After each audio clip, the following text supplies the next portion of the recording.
Salut, c'est Pierre Martin. Sur cette chaîne, je partage ma passion pour les voitures avec des essais, des astuces et des conseils d'entretien.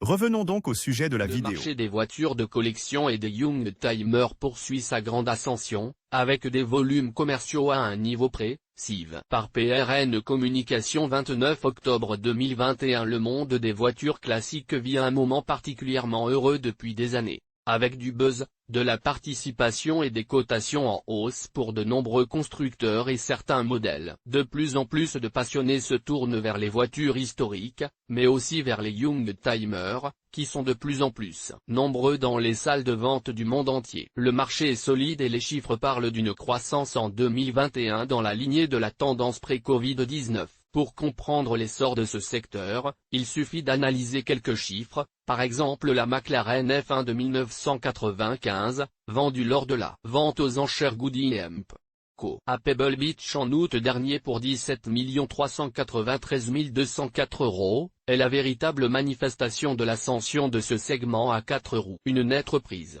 Malgré un premier semestre conditionné par les événements liés à Covid, la seconde moitié de l'année a vu un boom des ventes de voitures classiques, comme le montre la 26e édition du volume le plus convoité par les collectionneurs du monde entier, le classique Car Auction Yearbook 2020-2021, qui a souligné comment la reprise, y compris émotionnelle, a pu porter le chiffre d'affaires total des ventes aux enchères prises en compte à plus d'1 milliard de dollars, 871 millions d'euros. En examinant les données recueillies dans le livre, il est surprenant de constater que le chiffre d'affaires total généré par les ventes aux enchères a non seulement dépassé celui de la dernière année pré-Covid, mais qu'il a ramené la valeur à un niveau proche de celui des années 2016-2017. La croissance de certains modèles. Dans le cadre du classique Car Auction Yearbook 2020-2021, plusieurs facteurs sont analysés, dont la forte croissance de la valeur de quelques modèles en particulier. Il y a 30 voitures qui ont déjà été vendues aux enchères, une ou plusieurs fois, dans le passé et qui ont été achetées à nouveau au cours des 12 derniers mois avec une augmentation considérable de la valeur. Elles font partie de cette liste.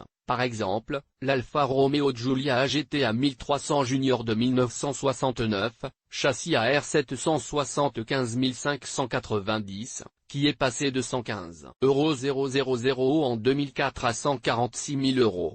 La Lamborghini 350 Giga Tesla Touring de 1967, châssis 547, qui est passé de 263 000 € en 2011 à 549 000 €. La Lancia Lambda de série Torpedo de 1924, châssis 11 744, qui est passé de 53 000 € en 1995 à 391 000 €. Youngtimer de rêve.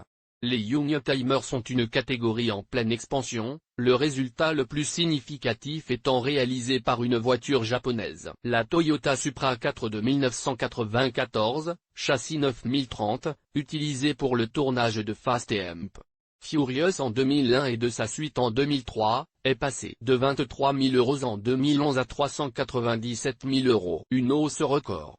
La croissance de voitures telles que la Ferrari F40, qui est passée d'une valeur moyenne de 144 000 € à 1 465 000 €, est également importante. Il en va de même pour la Mercedes-Benz 300 SL Gullwing, qui est passée de 120 000 € à plus d'1 million d'euros. La Jaguar E-Type 3.8 Roadster s'est également bien vendue, passant de 17 000 € à 118 000 €, soit moins que le record de 151 000 € atteint il y a 3 ans. Et la Ferrari Dino 246 GTS est passée de 46 000 € à 311 000 €. Publié dans Curiosité Actualité Automobile.